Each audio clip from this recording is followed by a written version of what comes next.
Okay po. 10 best tips para yumaman ka, para dumami ang pera, para magkaipon. Sabi mo, Doc, narinig ko na yan. Hindi nyo pa naririnig to. Maganda tong tips natin. Binasa ko tong libro, best-selling book, napakaganda. 2 million sold, bestseller to sa buong mundo. So, paano nangyari? Ang dami ng tips sa pera, pero ito, kakaiba siya. Kaya tuturo ko sa inyo to. 1,750 pesos bili ko dito. Sabi ko, ang mahal, pero kailangan natin investment. Kailangan natin matuto. Pero itong tips ko, uunahan ko na kayo, ha? Sa tingin ko, baka sa 10 tao, baka 2 lang makikinig dito sa akin at maniniwala. Yung 80% na tao, 8 sa 10, tingin ko, sasabihin nila, ayoko yan, mali yan tips na yan, ay tanga-tanga yung mga tips na yan, walang kwenta yan. Nasa sa inyo. Pero dapat natin isipin, 99% ng kababayan natin either kulang sa pera o mahihirap. 1% lang ang mayaman. Kaya mahirap talaga yumaman. Kaya yung nakakaalam nito, doon tayo sa 1%. So sana makinig po kayo para po sa inyo to. 1 out of 10. Number 1, para yumaman, dapat tama yung mindset mo. Okay? Yung mindset, ibig sabihin, kung ano yung paniniwala mo na sa pera, ituloy-tuloy mo na yon habang buhay.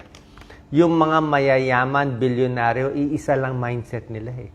Oo. Siyempre, may swerte din, may tsamba, may swerte, pero basically, mindset. Ito.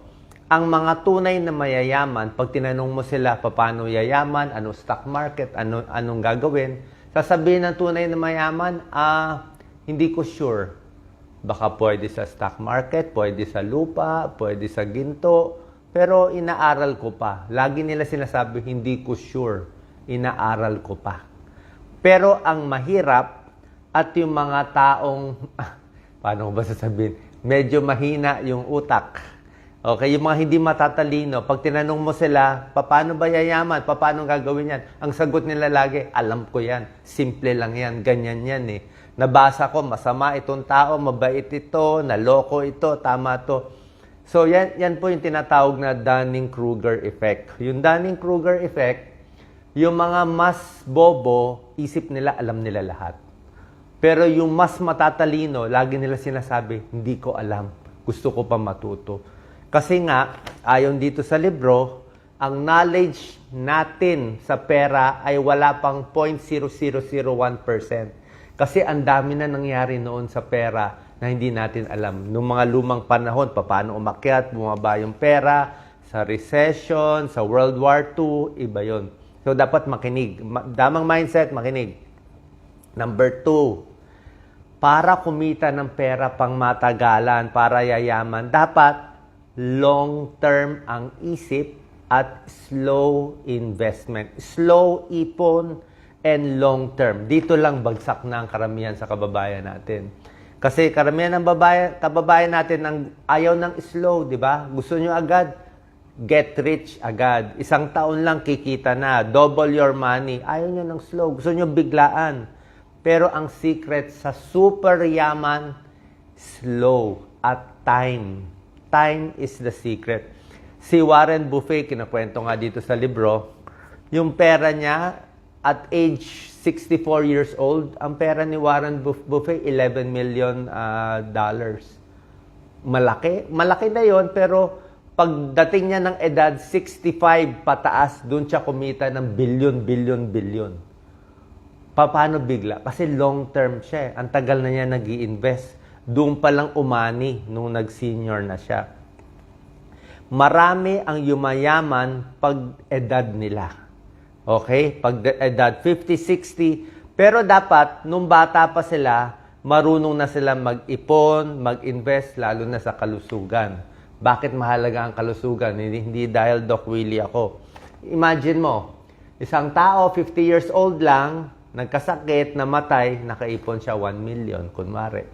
O may 1 million siya, pero 50 lang siya, tapos na. Pero yung isang tao na umabot ng 80 years old, kung at 50 may 1 million na siya, at 80 yung 1 million, pwede niya mataas yun, mabilis. O, pwede niya yung 1 million niya, baka naging 50 million na yun in 30 years. Kung binili niya yung lupa, imagine mo yung presyo ng lupa 30 years ago, tsaka presyo ngayon.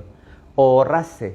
Ilagay mo lang yung 1 million sa time deposit na safe time deposit, 5%, matagal na panahon, ay mabilis yan. In 8 years, double yung pera mo. Pero mabagal siya, pero safe siya.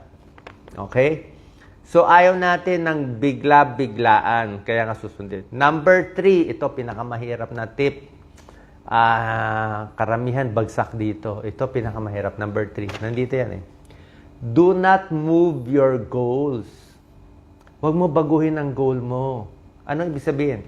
Ang goal mo lang ngayon, kayo mga estudyante, ito, magagalit kayo sa akin kasi hindi kayo papayag dito. Ang goal mo, di ba, magkaroon ng bahay, sarili, may kotse, makakain, makatulong sa magulang. That's it, di ba? Happy na kayo.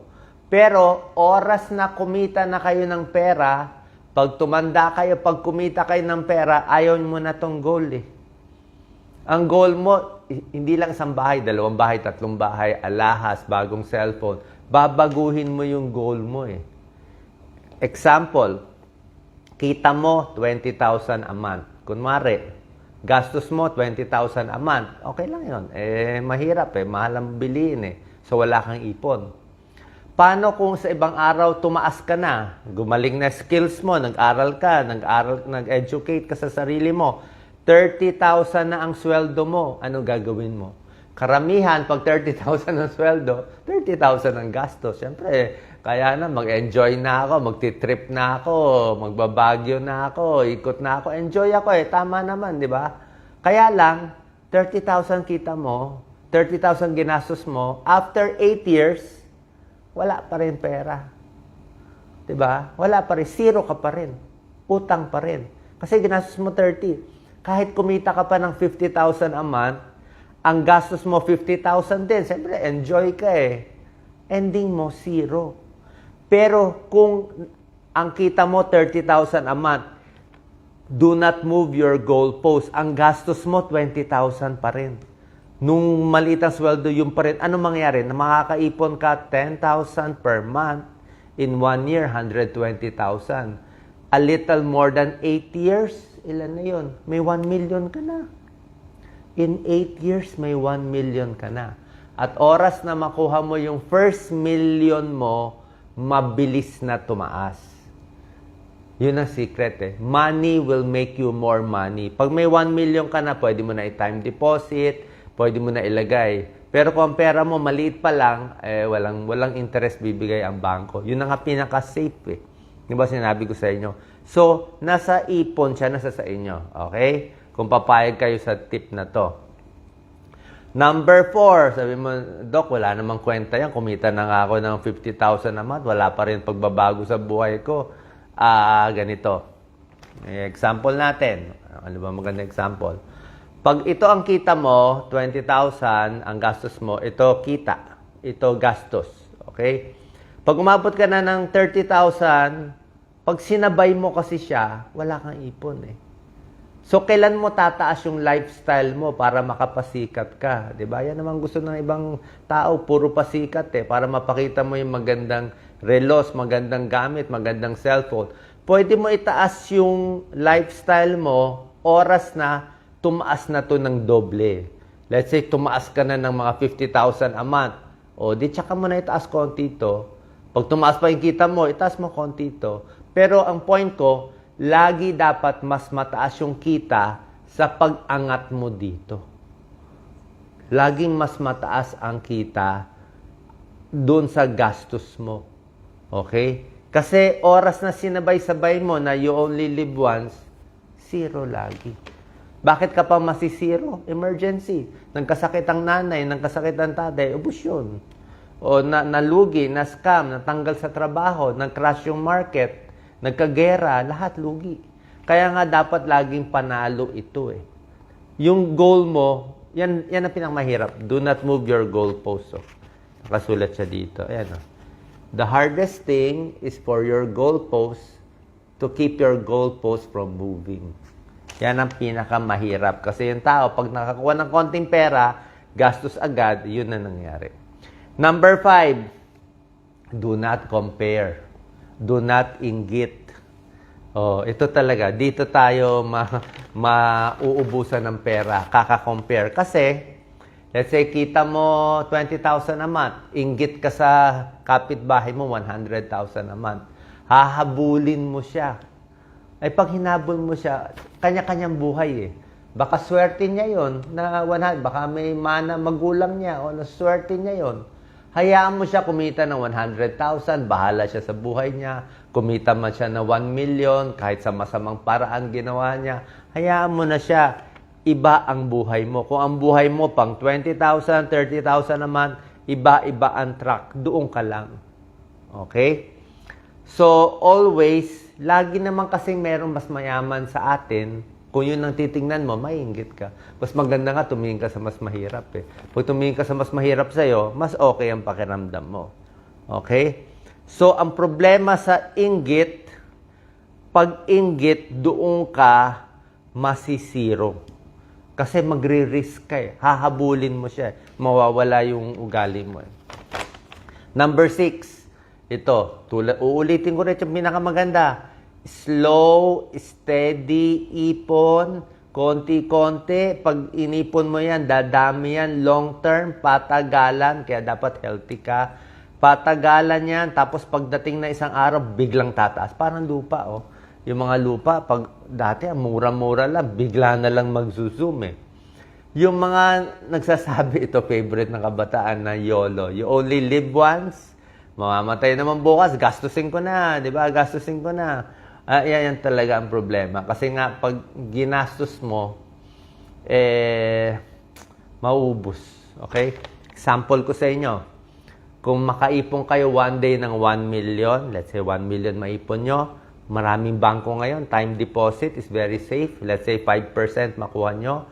5% time deposit sa 1 million, meron ka ng 50,000 pesos interest per year. Libre. Sa'yo na yung 50,000. Tapos, ipitin mo. Palakihin mo na palakihin yung 1 million. Pag yung 1 million sa ibang araw, nakaipon ka ng 10 million sa bangko. Bangko lang to ha. Very safe lang to. 10 million sa bangko, 5% time deposit. That's 500,000 pesos per year. Uupo ka lang. Wala kang gagawin. Papasok yung 500,000. Kaya nga swerte ang mayaman. Mayaman, money makes more money. Pero pag mahirap ka, laging wala. Kaya hahabulin mo dapat yung first million. Itong tips natin, pang mahirap para sa inyo. Kaya nga, tipid mo na sa una. Number 7. Ito, baka magagalit na naman kayo. Kasabi ko sa inyo, maraming magagalit dito sa tips natin. Richness, ito, magaling siya eh. Si Morgan Housel, financial writer siya. Richness is what you don't have. Kung ano wala ka, doon mayaman. Yung iba, may kotse, may jewelry, marami sila, di ba? Oo nga, hayaan mo sila gumastos. Di mas konti maiipon nila, mas konti mai-invest nila.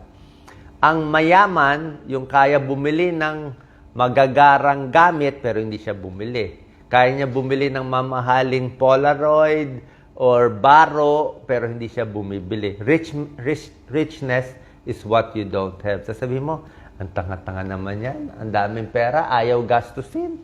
O, dapat gastusin. At pag ganun kasi nga mentality natin, tandaan nyo, 99% ay kulang sa pera o mahihirap. 1% lang ang yumayaman. Tinuturo ko sa inyo yung paraan. Tataas naman yung lifestyle nyo later on. Konting hintay. Konting hintay. Parang gusto mo maging healthy, gusto mo mag-exercise. Pag nakita mo yung cake, ice cream, at crispy pata, ayan eh, you only live once, kainin mo na kainin. Diba? Simple lang, kainin mo na kainin. Tataba ka, magkaka-arthritis, mamatay na maaga. Ganon eh. Bakit ka ba exercise ng exercise? Ba't ka ba tipid ng tipid sa healthy foods at pagkain? Gusto mo kasi maging healthy at lumakas eh. Kaya ka nga nagpapagod, nag-i-invest sa exercise, kakanood ng tips ko, para nga mas humaba ang buhay. Eh. 'Di ba? Ganon din sa ipon. Kaya nga tayo nag-iipon para sa ibang araw, stable ka na, hindi mo na kailangan magtrabaho. Okay? Number 8. Ito. Jealousy at inggit. Yan talaga. Ang taong naiinggit, very common to, it will make you do crazy decisions. Masisira ang desisyon mo. Marami naiinggit ganito, di ba? Lalo na social media, panahon ng inggitan to. Bakit itong tao may kotse, may mga babae, may bahay, may gamit, pasikat? Tandaan mo, itong nagpapasikat na taong to, hindi naman siya ang kinakainggitan ng mga ibang tao eh. Ang gusto ng mga tao, yung kotse niya, yung gamit niya, yung bagong iPhone niya, yun ang gusto ng tao. Pero yung tao mismo may-ari nun, galit naman yung tao dun eh. Kasi nagyayabang siya eh. 'Di ba? Kaya wag na kayo magpayabang kasi yung gamit mo lang ang habol nila. O kunwari lang sila sana all pero iniisip nila sana bumagsak ka, sana matalo ka, mayabang ka kasi ganti namin yan sa iyo. Ganun yun eh. Okay? Ngayon, may ibang tao tsumachamba, mayabang, mayaman, nagpapasikat, yung mayaman, hayaan mo na sila. Exception na yon. May swerte din eh. Number 9, ano yung ugali ng mayaman? Okay, habang mahirap, ano yung ugali ng yumayaman? 3, kind, mabait, humble, mapagkumbaba, empathetic, maawain, o nararamdaman yung may empathy. Kind, humble, empathetic, ito yung ugaling yumayaman at tumataas. Ang kabaliktaran, mayayabang, yun ang maraming crab mentality, maraming kaaway, mas mahirap. And number 10, uulitin ko naman, ito, number 10 tip, say enough. Dapat alam mo yung enough. Kasi ang mga nagkakamali, never enough. Laging gusto pa rin ng marami. Example, in short, sobra swapang. Kung meron ka ng pera na, let's say, very safe nga, yung unang million na hahabulin yun. Meron ka ng unang million. Kumikita ka na pa konti-konti sa bangko, ang liit-liit na ng interest, 5%, 4%, okay na yan. Kasi nga, mas okay sa safe kasi sigurado nandun naman pera mo. Sigurado hindi mawawala. Sasabihin mo, ayaw ko yan. Ayoko ng maliit na interest. Gusto ko 20%. Gusto ko 50%. Gusto ko double your money. May kumikita dyan. Ang dami humahabol dito. Una-una, baka ma-scam ka. Sabihin mo, hindi ako ma-scam. O sige, matapang ka. Sasabihin mo, hindi, ayoko yan. Gusto ko mabilisan. Gusto ko unahan eh. Diba? Ayoko ng long. Ayoko ng slow. Gusto ko mabilis. O, pag-isipan nyo to Gusto mo 20% interest. Actually, kaya siya pero medyo risky na yon.